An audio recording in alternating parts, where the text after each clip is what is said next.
खुलुमबाय आं सिबिरानि ब्रह्म नोंथांमोनखौ आंनि एसबि बड' निउज चेनेलाव गासैखौबो बरायबावनाय थाबाय नोंथांमोननि थाखाय आं गोदान मोनसे भिडिअ लानानै फैबावबाय अन्नानै भिडिअखौ जोबजासिम नायलांदो मेट्रिक आरो हायर सेकेन्डारि फाइनाल आनजादा देग्लाय सोरखारि नङै फरायसालियाव जानाय नङा सोरखारि फरायसालियावसो मेट्रिक आरो हायर सेकेन्डारिनि फाइनाल आनजादा जागोन आरो एग्जाम इनभिजिलेटराबो प्राइभेट स्कुलनि फोरोंगिरिया जानाय नङा सोरखारि स्कुलनि फोरोंगिरियासो एग्जाम इनभिजिलेटर जागोन मानो होननानै बुङोबा माबा मोनसे गोरोन्थि जायोब्ला सोरखारि नङै फरायसालिनि फोरोंगिरिनि हेंथा जेबो राहा लानो हाया बेनिखायनो सोरखारि फरायसालिनि फोरोंगिरियासो एग्जाम इनभिजिलेटर जागोन बेनि अनगायैबो दा सोरखारि फरायसालिफोराव गोबां फोरोंगिरि थिसननाय जाखाबाय जेरै सिगां थांनाय माखासे सम सिगांसो 10,000निबो बांसिन फोरोंगिरिफोरखौ थिसननाय जादों आरो फैगौ फेब्रुवारि दानाव आरोबाव 5,000 फोरोंगिरिफोरखौ थिसननाय जागोन बेनिखायनो फोरोंगिरिनि जेबो आंखाल गैला हिसाबै दा सोरखारि फरायसालियावसो मेट्रिक आरो हायर सेकेन्डारि फाइनाल आनजादा जागोन जायनाखि बिसायख'थिनि समावनो हायर सेकेन्डारि आरो मेट्रिक आनजादाबो जागोन बेखौ लानानै सेन्टार इनचार्जजों आसामनि गिबि मन्थ्रि आरो रनज पेगु बिथांमोनहा सावरायदों होननानै फोरमायथिदों फोरोंगिरिफोरानो जायनाखि एडिआरि आनजादखौ मोजाङै खुंबोदों मेट्रिक आरो हायर सेकेन्डारि आनजादखौबो खुंगोन होननानै फोरमायथियो मोनसे दुखुनि खौरां मिथिनो मोननाय जादों जुलिनि समावनो हौवा गोदानजों लोगोसे गासै 7 जिउ खोमानो गोनां जानायखौ मिथिनो मोननाय जादों मोब्लिब बोगथाबनायनि जाहोनाव हौवा गोदानजों लोगोसे गासै 7 बर' सुबुङा जिउ खोमानो गोनां जानायखौ मिथिनो मोननाय जादों बिथांमोननि अनगायैबो सानैया जोखोम जादों होननानै खौरां मोननाय जादों चिरां जिल्लानि आमथेखा अन्थाइबारियाव बे दुखुनांथाव आरो गिख्रंथाव जाब्रबथाया जादों होननानै मिथिनो मोननाय जादों जिउ खोमानांनाय 7 सुबुंनि मुङा दैमालु नार्जारी विजय मुसाहारि आरो माइकेल बसुमतारी होननानै मिथिनो मोननाय जादों माइकेल बसुमतारीनिनो जुलिनि सम होननानै मिथिनो मोननाय जादों दा माइकेल बसुमतारीजों लोगोसे दैमालु नार्जारी आरो विजय मुसाहारि बिथांमोनहा मोब्लिब बोगथाबजानानै जिउ खोमानो गोनां जादों होननानै खौरां मोननाय जादों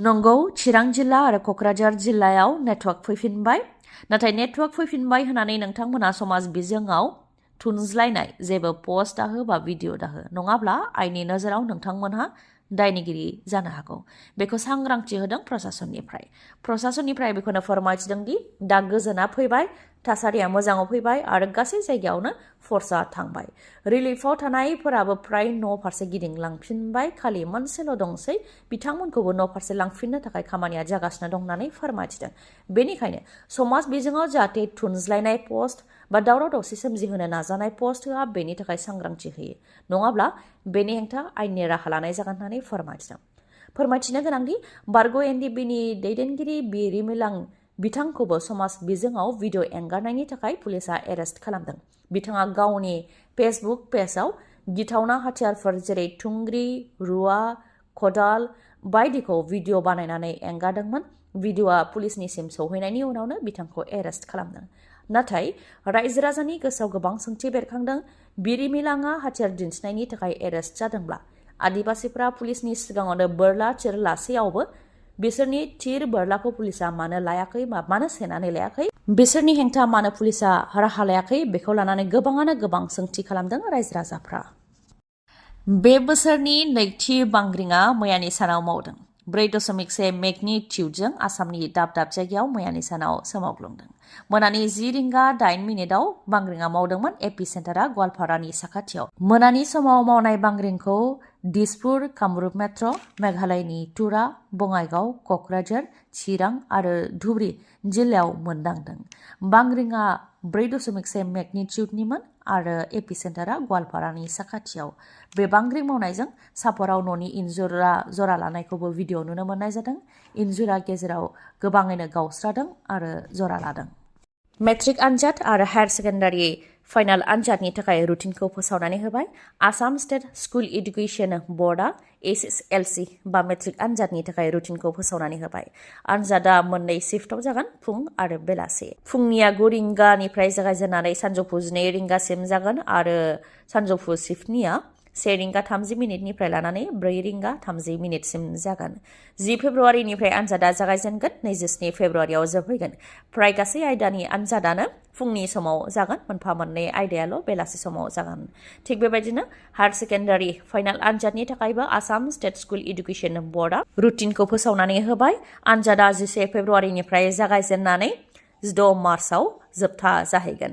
बेबो फुं आरो सानजौफु मोननै शिफ्टआव जागोन। फुंनिया 9 रिंगानिफ्राय जागायजेननानै 12 रिंगासिम थागोन आरो सानजौफुनिया 1 रिंगा 30 मिनिटनिफ्राय जागायजेननानै 4 रिंगा 30 मिनिटसिम थागोन। गुवाहाटी नोगोराव मोनसेनि उनाव मोनसे जाब्रथायजों फिन आरोबाव सासे सिख्लाया जिउ खोमानो गोनां जादों। थांनाय सरस्वती फुजा सानखालिसो सासे सिख्लाया जाब्रथायजों जिउ खोमानो गोनां जादोंमोन आरो फिन दा गुवाहाटीयाव सासे बर' सिख्लाया जाब्रथायजों जिउ खोमानो गोनां जादों। गुवाहाटीनि बशिष्ठआव जानो मोन्दों जाथाया। जिउ खोमानांनाय बर' सिख्लानि मुङा रैसुमै बर'। बिथाङा रयेल ग्ल'बाल इउनिभार्सिटिनि एग्जामिनेशन सेलनि इमप्लयिमोन। रिपर्टनि बायदिब्ला बेड कुसियाव जाब्रथाया जानो मोन्दों। जोबोद गोख्रैथिजों फैनाय AS01FX8369 नाम्बारनि मटर साइकेला जोबोद गोख्रैथिजों बिथांखौ सौख्रांदों, जायजों बिथाङा गाज्रियैनो जोखोम जानो गोनां जादोंमोन। लोगोनो देहा फाहामसालि फारसेबो लानानै थांनाय जादोंमोन, नाथाय बिथांखौ रैखा खालामनो हानाय जायाखै। पुलिसआ मटर साइकेल सालायग्रा बा दायनिगिरिखौ हमनानै कर्टसिमबो लांबाय। मुङा दैजेन्द्र चक्रवर्ती होननानै सिनायनो हानाय जादों। बिटिसिआव दासान्दि महिला उद्यमिता बिथांखिनि गेजेरजों चेक राननाय हाबाफारिया जागासिनो दङ। चिरां जिल्लायाव राननायनि उनाव क'क्राझाराव राननायनि उनाव दा उदालगुरियाव मैयानि सानाव चेक राननानै होदों। महिला उद्यमिता बिथांखिनि गेजेरजों आइजोफोरनो 10,000 रांनि चेकखौ गथायदों। गासै 25,283 आइजोफोरनो बा मुलाम्फायारिफोरनो साफायाव 10,000 रांनि चेकखौ गथायदों, जेराव आसामनिफ्राय मन्त्रि जयन्त बर' बिथाङा बाहागो लादों। ओजोंहाय बिटिसिनि चिफ हाग्रामा महिलारि, बिटिसिनि बुंथिगिरि त्रिदिप दैमारि, डिपुटि चिफ रिहन दैमारि आरो EM प्रेस मुसाहारि बिथांमोनहा बाहागो लादों। जायनाखि उदालगुरियाव बिटिसिनि मिनि सेक्रेटारियेट लुनो थाखाय हाग्रामा महिलारि बिथाङा रादाय होदोंमोन। बे लेखायै फेब्रुवारि गिबि सप्तायाव आसामनि गिबि मन्त्रि डक्टर हेमन्त बिश्व शर्मा बिथाङा उदालगुरियाव फैगोन होननानै फोरमायथियो। मन्त्रि जयन्त बरुवा बिथाङा आरो डक्टर हेमन्त बिश्व शर्मा बिथाङा फैनानै उदालगुरियाव मिनि सेक्रेटारियेट लुनो थाखाय बेखेवफैगोन होननानै फोरमायथियो। बेनि अनगायैबो उदालगुरि बाजारनि साजों रेलवे फ्लाइअभार बानायनो थाखाय बेखेवगोन होननानैबो फोरमायथियो मन्त्रि बिथाङा। गरिब दुखुथिया नखरनि हिन्जावसाफोरखौ थांखिनानै साख्रि होनायनि मुङाव, खामानि होनायनि मुङाव थगायनानै गुबुन गुबुन जायगायाव लांनानै गाज्रि खामानि मावहैयो। थिग बेबायदिनो लांखारग्रा आरोबाव 3 सुबुंखौ हमनो हादों आरो 4 हिन्जावफोरखौ रैखा खालामनो हादों। रङियानि 24th बेटेलियन SSBआ सुबुं लांखारनायनि सायाव बिथा खालामनानै गोख्रों सेबनाय हाबा मावदोंमोन। बेयावनो 3 लांखारग्राखौ हमनो हादों। 3नि मादाव 2आ आइजो। बेनि अनगायैबो 4 हिन्जावसाफोर, जाय हिन्जावसाफोरखौ लांखारनो नागिरदोंमोन बिथांमोनखौ रैखा खालामनो हादों। बेनि उनाव लांखारग्रा दुथांफोरखौ SSBआ कुमरिकाटा आउटपस्टआव गथायनानै होदों। अपारेसन जाखांबायना? जाखांबाय। ओमफ्राय दा माबायदि नुखो? सिगां मोजां नुदों, मोजां नुजोब्बायना? सिगांथ' नुवाखैमोन ना? नुवाखै आं इसेबो दासो। नों दा माबायदि मोनदों बेखौ खिन्थाबाय। मोजां सान्थियाव। दाथ' नुजोब्बायना? बेल'सै। सिगांथ' नुदोंना नुवाखैमोनलाय? नुवाखै, दानि नोंसिनि महरखौ नुवाखै। दा नुबाय। मोननैबोथ' नुवामोन ना? नोंसिनि महरखौ दा नुजोब्बाय। दाथ' मोजां नुबायना? ओमफ्राय दा थैनोबासो दे। नोंथांनियावबो मेगननि जेंना जादों नामा? जुदि नोंथांनियाव मेगननि जेंना जादोंब्ला नोंथाङा बङाइगावआव थानाय आइ हस्पिटालाव थांनानै मेगनखौ आनजाद नायनो हागोन। गुबुन गुबुन मेगननि जेंनाखौ फाहामनो हानायनि राहा दङ बङाइगावनि आइ हस्पिटालाव। लोगोसेनो मेगनाव जालामा खोबनायखौ पेक' कम्पिउटार मेसिननि गेजेरजों अपारेसन खालामनो हानायनि राहा दङ। बेनि अनगायैबो गुबुन गुबुन जेंनाफोरखौ नायनो हागोन आरो फाहामथाय लानो हागोन बङाइगावनि आइ हस्पिटालनिफ्राय। बे हस्पिटालाव नोंथांमोनहा गुबुन गुबुन डक्टरफोरखौ मोननो हागोन, जेरै डक्टर आश्राफुल आलम, डक्टर मेघाली शर्मा आरो डक्टर रुमि दास। बिथांमोनजों नोंथांमोनहा लोगो हमनानै गाव गावनि मेगननि जेंनाखौ फोरमायथिनो हागोन आरो आनजाद नायनो हागोन। थावनिया जाहैबाय लवार आसाम हस्पिटालनि उल्था दिगाव आरो बास स्टेन्डनि साखाथियाव। फोनांजाबनो थाखाय 6900949900 बे जानबुं नाम्बारावबो नोंथांमोनहा सुलाद लाहरनो हागोन। गोजोन्थों। दिनैनि भिडिअ एसेनोसै। गाबोन आरो गोदान भिडिअजों लोगो मोनफिनबावगोन। नोंथाङा दासिमबो आंनि चेनेलखौ साबस्क्राइब खालामाखैबा अन्नानै साबस्क्राइब खालामदो, लोगोसे लाइक, कमेन्ट आरो शेयार खालामनो दाबाव। गोजोन्थों।